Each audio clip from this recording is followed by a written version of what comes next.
Hello. হ্যাঁ, হ্যাঁ, নমস্কার। নমস্কার। আমি এসডি নিউজ নিউজ চ্যানেল থেকে ফোন করছিলাম, শুভম স্যার। জি, বলুন। যে বিষয়টা নিয়ে বলছিলাম, আগামীকাল তৃতীয় দফার ভোট হবে এবং হুম, পশ্চিমবঙ্গে সবথেকে পশ্চিমবঙ্গ এখন ফোকাসে রয়েছে, যেমন কেননা আপনি অনেকটা দিন পশ্চিমবঙ্গের মাটিতে রাজনীতিটা দেখেছেন এবং রাজনীতি করেছেন, প্রচারে ছিলেন, এবং বেশ কিছু যে আমাদের ত্রিপুরা থেকে অনেকজন গেছে, যে জায়গায় বিজেপি রাজ্য সভাপতি রাজীব ভট্টাচার্য রয়েছে এবং আরো অনেকেই রয়েছে, প্রচার হুম, করছে। কি হুম। বলবেন তৃতীয় দফার ভোটে? আপনার প্রাথমিক প্রতিক্রিয়া কি থাকবে? দেখুন, প্রথম এবং দ্বিতীয় দফায় হুম। যে ভোট পশ্চিমবঙ্গে হয়েছে, হুম। 6টা সিটের নির্বাচন হয়েছে। হুম। এখনো পর্যন্ত এখানের যা খবর আছে, 6টার মধ্যে 6টাই ভারতীয় জনতা পার্টি জিতবে। হুম। এবং তৃতীয় দফা থেকে শুরু করে শেষ অবধি হুম। মানে পশ্চিমবঙ্গে যে কি রেজাল্ট হতে যাচ্ছে হুম। সেটা এখন বলা কিন্তু মুশকিল আছে। আমরা যখন গাড়ি নিয়ে, আমি এখানে প্রচারে আছি, হুম। হুম। স্বাভাবিক কারণে গাড়ির মধ্যে ফ্ল্যাগ লাগানো থাকে। হুম। হুম। যখন গাড়ি নিয়ে যাই, হুম। কোনো ট্রাফিক জ্যামের মধ্যে গাড়ি দাঁড়ায়, হুম। তখন হুম। পাশ থেকে অটো থেকে কিংবা অন্য গাড়ি থেকে হুম। গাড়ির কাঁচ খুলে হুম। আমাদেরকে বিভিন্ন ধরনের, শুধু ভোটটা যাতে পাবলিক দিতে পারে হুম। তার জন্য বিভিন্ন ধরনের সাজেশন দেয়। হুম। মানুষ বিজেপিকে ভোট দেওয়ার জন্য, তারা নিজেরা বলেন, মানুষ তৈরি আছে, এই হুম। তৃণমূলকে আর চায় না। সবাই এখন এই পার্টিটাকে তৃণমূল বলেন, এটাকে চোর পার্টি বলে।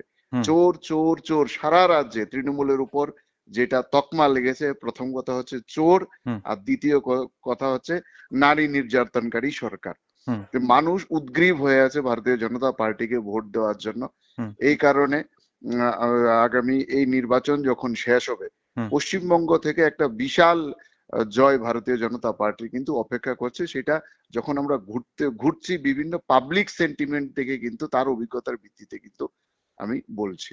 হুম। তো একটা মিরাক্কেল রেজাল্ট আমাদের পশ্চিমবঙ্গ থেকে হতে যাচ্ছে।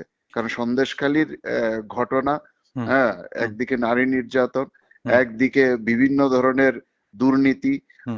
আধা ডজন মন্ত্রী আজকে জেলে আছে।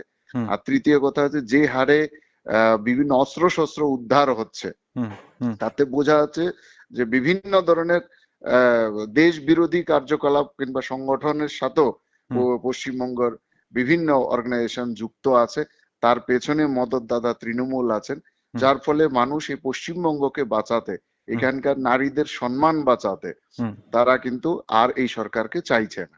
হুম। সুতরাং ভারতীয় জনতা পার্টি একটা বিশাল জয় কিন্তু পশ্চিমবঙ্গ থেকে অপেক্ষা করছে।